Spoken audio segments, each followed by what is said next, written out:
অনাবিল আনন্দে ভাসছে খুলনার রূপসা উপজেলার পালেরহাট ডোমরা গ্রামের সঞ্জয় শীল ও বিথিরানী শীলের পরিবার। তাদের ঘর আলো করে আজ জন্ম নিল এক পুত্র সন্তান।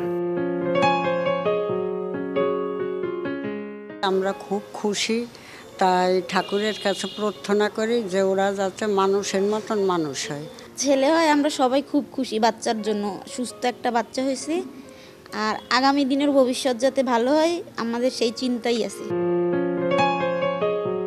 নবজাতক ও তার পরিবারকে শুভকামনা।